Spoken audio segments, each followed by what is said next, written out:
آپ اس کو کر سکتے ہیں. ٹھیک ہے جی, کہیں بھاگے نہیں جا رہا, آپ کا اپنا پیٹ ہے. ٹھیک ہے, تو یہ تھی آج کی ریسیپی اور انفارمیشن. امید ہے آج کا پروگرام آپ کو پسند آیا ہوگا. زندگی رہی تو پھر ملاقات ہوگی. جب تک کے لیے اجازت, اللہ حافظ, بائے بائے. چلو.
سلام ٹیم ناکھوں پہ جو ہدایت پہ نظریں جمائے بیٹھی ہیں, ان کانوں پہ جو ذکر خیر کے منتظر رہتے ہیں, اور ان قدموں پہ جو ہدایت کی راہ پہ گامزن ہے. السلام علیکم ورحمۃ اللہ وبرکاتہ. تمام تعریفیں خدائے بزرگ برتر کے لیے جو وحدہ لا شریک, نہ کوئی ثانی نہ کوئی ہمسر. درود لامحدود محبوب رب الودود, راحت العاشقین مراد المشتاقین حضرت محمد مصطفیٰ, آپ کی آل پاک, آپ کے جانثار انصار اور اصحاب ارجمند. خوش آمدید کہوں گا آپ کو الف لام میم میں عرفان رمضان کا یہ خاصہ اور آپ کا دل پسند پروگرام. میں آپ کا میزبان محمد اویس ربانی آج کی اس بزم کو بارونق کر رکھا ہے علماء کی موجودگی نے. میں ان کو خوش آمدید کہوں گا اور اس کے ساتھ ہی بوجھو تو جانے کی جانب بڑھیں گے. ہاں, البتہ یہ ضرور بتانا چاہتا ہوں کہ آج ہم یقیناً بوجھو تو جانے کے بعد الف لام میم میں بہت اہم موضوع کے اوپر بات کرنا چاہتے ہیں. خواہش مند ہیں کہ ان حساس چیزوں پہ بات ہو جو انتہائی اہم ہے اور ہم شاید اس کو توجہ دیتے بھی نہیں ہیں. سنجیدگی درکار رہے گی. آج کے اس پروگرام میں سب سے پہلے خوش آمدید کہنا چاہتا ہوں, میرے لیے باعث فخر ہے آج کی اس خوبصورت سی محفل میں خوبصورتی میں اضافہ فرما رہے ہیں بہت ہی پیارے, شفیق, مہربان, گفتگو میں ایک اعجاز افتخار رکھنے والے اور خاص طور سے حق گوئی کرنے والے, حق بیان کرنے والے بغیر کسی تردد کے, اضطراب کے. میں خوش آمدید کرنا چاہتا ہوں ڈاکٹر قاری ابو انشا خلیل الرحمان جاوید. السلام علیکم ورحمۃ اللہ. وعلیکم السلام ورحمۃ اللہ وبرکاتہ. میں آج کے دوسرے مہمان کو بھی خوش آمدید کہوں گا. دلی لگاؤ ہے, اور صرف مجھے ہی نہیں بلکہ پاکستانیوں کو, ہر اس شخص کو کہ جس میں لا الہ الا اللہ ہے, جس نے ان کی کتاب کا مطالعہ کیا ہوا ہے, جس نے پاکستان سے محبت کا اظہار کیا ہوا ہے, جو اسلام کے نظریات سے بالکل ساتھ پیرلل چلتا ہے, جو تقدس جانتا ہے, جو عظمت جانتا ہے اور جو محبت کرنا اور مودت کرنا جانتا ہے. میں خوش آمدید کرنا چاہتا ہوں آج کے اس پروگرام میں مہمان کی حیثیت سے تشریف فرمائے اسلامی نظریاتی کونسل کے ممبر ہیں ڈاکٹر عمیر محمود صدیقی. السلام علیکم ورحمۃ اللہ. وعلیکم السلام. اور آج ایک اور شخصیت کا میں تعارف کرواؤں گا ہمارے ساتھ تشریف فرمائے, اور مجھے اتنی خوشی ہو رہی ہے, یعنی ایسے لوگ جن کے لیے یہ کہا جائے تو میرے خیال ہے کہ اس کی برابری نہ ہوگی, مگر ایسے لوگوں کی وجہ سے معاشرہ چل رہا ہے. یہ جو نظام ہے نا, اس میں بہتری کا اپنا کردار بخوبی انجام دے رہے ہیں. آپ کا یہ تعارف ایک اور خاص ہے کہ اس کے علاوہ کہ آپ خانقاہی نظام کو جانتے ہیں, اس کے علاوہ کہ بہت سے لوگوں کی عقیدتیں آپ کے دست پہ بوسہ دیتی ہیں, اس کے علاوہ کہ لوگ آپ سے پیار کرتے ہیں, اس کے علاوہ کہ آپ خوش عقیدہ ہیں, اس کے علاوہ کہ آپ دین کی خدمت فرما رہے ہیں, اس کے علاوہ کہ زہد و تقویٰ اور وجیح شخصیت ہونے کا تعارف بھی آپ کو حاصل ہے, مگر جس انداز سے دین کی خدمت کر رہے ہیں, پورنوگرافی کے خلاف, توہین کے خلاف, یعنی جو یہ سب چیزیں جو اس کے لبادے میں کی جاتی ہیں خاص طور سے پاکستان میں, اور پھر اسلام کے نام کو بدنام کرنے کی کوششیں جو ہو رہی ہیں, اس کو بہت بھرپور بہترین انداز سے دیکھ رہے ہیں, مقابلہ کر رہے ہیں علامہ پیر سید شبیر حسین شاہ صاحب. گیلانی صاحب السلام علیکم ورحمۃ اللہ. بہت شکریہ. وعلیکم السلام ورحمۃ میں اللہ. سچ کے دل سے آپ کو آج خوش آمدید کہہ رہا ہوں. مجھے خوشی ہے کہ آپ تشریف فرمائیں. آپ سے انشاءاللہ گفتگو بھی ہوگی. ہم علماء کی اجازت سے چلتے ہیں بوجھو تو جانے کی جانب, اور آج دو پیارے سے لوگ ہمارے ساتھ ہیں. کون ہیں ان سے پوچھتے ہیں. السلام علیکم. وعلیکم السلام ورحمۃ اللہ وبرکاتہ. جی تعارف کروائیں, کہاں سے آئے ہیں؟ میں ٹریول سائڈ سے ایزی اسکولنگ سے محمد محسن خان. محسن خان. اور محسن آپ کے ساتھ؟ وعلیکم السلام. ارمیر افضل فرام ایزی اسکولنگ سسٹم. بھائی واہ, بہت اچھے بچے ہیں سارے. گڈ. تو ہم پھر سٹارٹ کریں بوجھو تو جانے. شخصیت ہمارے پاس ہیں اور کچھ ہی لمحوں میں مفتی محمد زبیر صاحب بھی تشریف فرما ہوں گے, مگر میں چلتا ہوں بوجھو تو جانے کی جانب, اور آج کی شخصیت جو ہیں آپ نے ان تک پہنچنا ہے. 6 منٹ 10 سوالات. آپ کا وقت شروع ہو جاتا ہے. بسم اللہ. کیا یہ شخصیت صحابہ میں سے ہیں؟ جی قاری صاحب کیا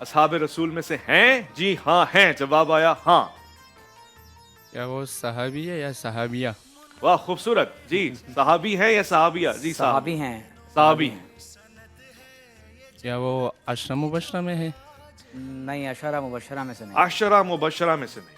اور میں کیا وہ اہل بیت سے ہیں؟ قاری صاحب کیا وہ اہل بیت سے ہیں؟